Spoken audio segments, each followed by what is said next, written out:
This is MMA where you need to be in your prime physically, experience wise, spiritually, mentally. You need to, it all needs to align for you to hit your prime.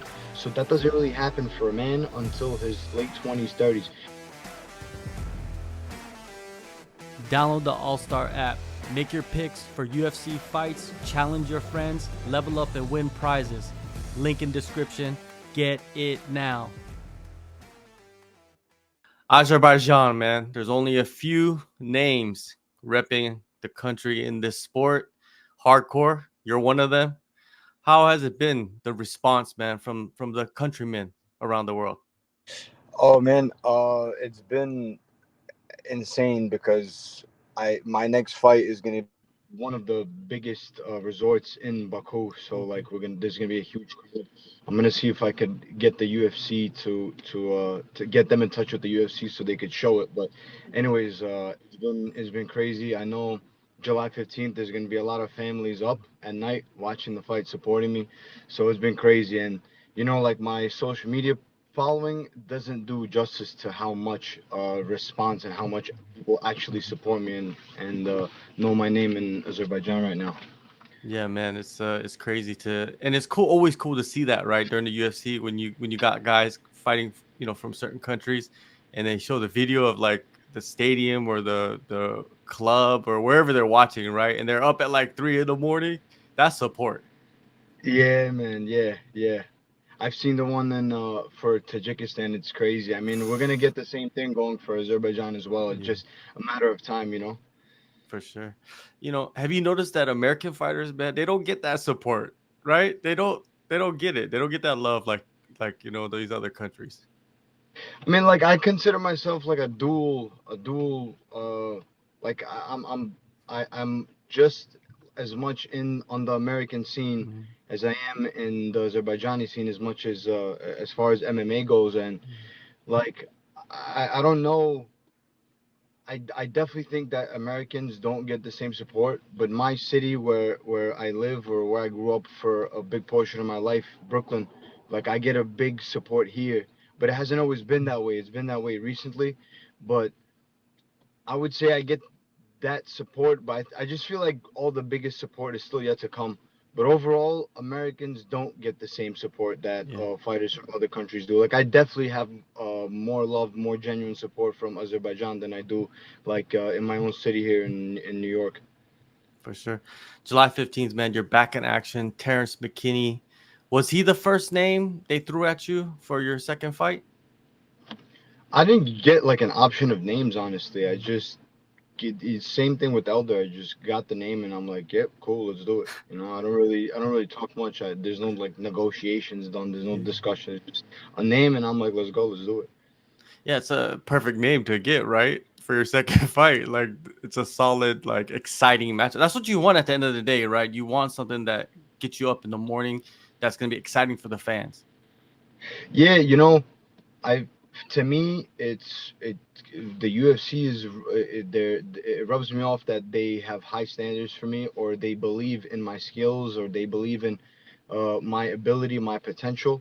So they're giving me like big tasks early. For my debut, I was a featured prelim. I mean, not many guys get featured. People don't get featured prelim until like their fourth, fifth, sixth fights in the UFC, and that's if they're successful. I'm getting that as my first fight. My second fight is Terrance McKinney, a guy with 5 fights in the UFC, already six if you count contenders, because I do. I consider contenders in the UFC. I consider myself 2-0 already. But anyways, these are like big tasks for a fighter that's in their second or third fight in the UFC to handle. But that's what I'm here for. I'm literally here for the big. I signed up for this for the big moments, for the big opportunities. So every single opportunity I get, I plan to seize that moment, seize that opportunity. For sure. And, McKinney, he's a wild man. He doesn't go to the judges, but very skilled, willing to get dirty. What are your thoughts on him and his fighting style? Yeah, I agree. I do think he's skilled. I do think he is dangerous. I do think he both wrestles, he has submissions, and he has KOs. As a matter of fact, I think he has like he's half and half, or like half of his wins are KOs, half of his wins are submissions, something along those lines. So I'm perfectly aware, but I am just as dangerous. My IQ, my ring smarts, my awareness is gonna carry me in this fight. My heart, my will to win, my pressure is gonna carry me in this fight. So as dangerous as he is, I know I have the same abilities, if not more. So I'm gonna display that on July 15th. I know that this is a close matchup. The odds from the last time I seen them when the fight was just announced, like I took a look, they seem to be fairly close, but I plan to separate myself in this fight. I want to make a statement. I want to make noise in the lightweight division. I want them all to know that I'm here to stay, like I said in my post. His last fight against Ishmael Bonfim, man, I think he went in there, as the favorite and got knocked out. What did you think he did wrong?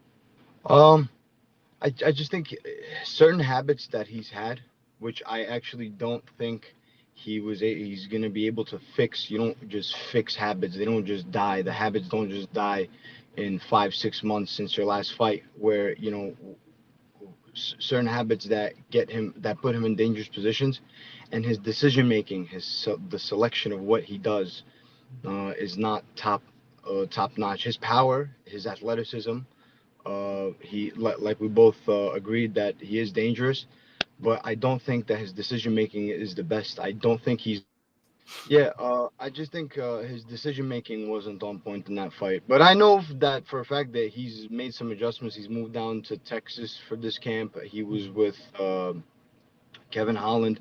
I don't really know their crew too well, but I know that hey, he's moved down there for a reason. He's probably going to be the best prepared he's ever been. So I'm fully aware of that. Also the best prepared I've ever been. And let's go, man. This is what I signed up for. This is what I live for. This is what I do. And I can't wait to shine on July 15th. Speaking of adjustments, man, your UFC debut, it was a wild one, man. It was a fight that everybody loved. You guys went down, you guys scrapped hard, and going into that final round, it seemed like that you were down on the judges' scorecards. What adjustments did you make throughout that fight to get that victory? For that fight, like I am very happy that we put on a good fight. I'm very happy that it was fight at night and all that stuff. But I was not happy that it didn't make noise, the type of noise that I wanted to. The fight made noise, but I wanted to come out and be more dominant. And again, it's easier said than done against a guy like Evan Elder. But regardless, I think I could have just been better. uh, I could have been more selective, could have been a little sharper. I mean, I can name a million excuses like not being at my best that night, but regardless, I learned so much from that fight, and I took away so much from that fight that I was able to carry on into this camp and fix those things and look and feel sharper and be better on fight night come July 15th. So I was happy with the fight of the night thing, but I want to be more dominant. I want to be a force. I want to be those guys that come in and people look at him and say, okay, this guy's going to be in the top five. This guy's going to be a champion. So that's my goal for with every fight that comes my way going forward. That's my goal. After the fight, you were in Vegas during March, recovering and getting procedures done. What were you getting worked on? So so there you go. I unknowingly came into the fight with a fracture on the hand. Wow. Again, yeah. So that's what I'm saying. Like it was bothering me, but I didn't know what was wrong with it, and there was a bump there. And then I'm at the PI fight week, and they're telling me like, your thing is broken. I'm like, nah, I doubt it. Like I'm good. I'm good. I don't want to think about my hand being broken coming into a fight. And again, like if it was something I knew, that's one thing. But I unknowingly came into the fight with a fractured hand. I got sick as a dog fight week as well. So it was just a rough fight week. It was a rough camp and a rough fight week heading into that fight. So, God willing, knock on wood, I'm feeling 100 times better than how I felt heading into this fight as I did into that fight. So, let's see what happens. Let's see what happens. I worked on the hand all of March, got that fixed, got some stem cell courtesy of the UFC. So, that's out of the way now. I'm 100% ready to go. That stem cell stuff, man, that stuff works, huh? Yeah, I got on my wrist also. In contender, Yeah. I hit that spinning back fist in the third round. I tore a ligament with that in my wrist. Also walked around for like 2 months. It was bothering me. It kept cracking. I didn't know what was wrong with it. So I finally got an MRI. It turns out I had a torn ligament that or a partial tear in a ligament there. And I'm like, wow, I'm walking around with these crazy injuries and I'm not even aware of it. You know, got to be Well, more on top of it. Lisa, yeah, you're getting yourself fixed up, man. It's good to be in the Yeah, UFC, you know, what I mean, with yeah. the PI and all that. And I saw that, you went down to Miami and spent some time at Kill Cliff. What was the work like over there? I like their work. You know, it's different than how we do things, but it's similar in that they're versatile. Like they are. I would say they're striking oriented, but they still have specific drills. They like their system is what was different. I liked it, and Henry Hooft is a great man. Ray Longo and Henry Hooft they're good friends. They respect each other, so like it's easy for me to go down there. Anytime I'm down in Florida, it's easy for me to just pop in and give Henry Hooft a visit. I always love their trainings. A bunch of guys, bunch of killers on the mats always. So, that's always good. Who did you work with? Did you get down with Evan? Did you train with him? I didn't. He was still back home. I forgot where he's from. I think it's Missouri. Yeah. He was home while I was down there. I celebrated my birthday for a few days, and then like a good 5 days, like four of those remaining 5 days, I hit Killcliff, and I got to work with Saeed, the wrestling guy over there. I went to their class for their coach Greg, if I'm not mistaken. I don't want to mess up the names. They have a bunch of coaches. Worked with Henry Hooft, Sean Soriano, Jared Gordon a little bit. Did a couple of drills with him in a class with Saeed. So like a couple of the guys, the Greek guy, Giagos, if I'm saying it correctly. Yes, Yeah, Christos. yeah. Also did like a few rounds of like drills. We did like wall work and stuff. So I got to work with a few guys down there. Nice, nice. And of course, training camp is at Sarah Longo, man. Has there been any new faces for you for this camp? Any changes? Well, I picked up a southpaw sparring with Armando, Oh, which wouldn't be my first camp or my first time sparring with him. mm, He's good. He's a champion in Ring of Combat right now. Also prospect that's already knocking on the door of the UFC. He should get a call or maybe a contender shot or something at any fight. With any moment, any fight, he can get his call as well. That was great southpaw work. Then there's a guy that you guys don't know about, but you probably will hear about him. He's absolute animal from Ossetia, which is in the Caucasus in Russia. This guy Lavon, I've been drilling like crazy with him on the striking compartment. This guy is an absolute animal. A bunch of work with my guy Tom, who is a wrestler from, if I'm not mistaken, Hofstra. Uh, Also another beast. Got great wrestling work with him. Bunch of work with Frivola as always.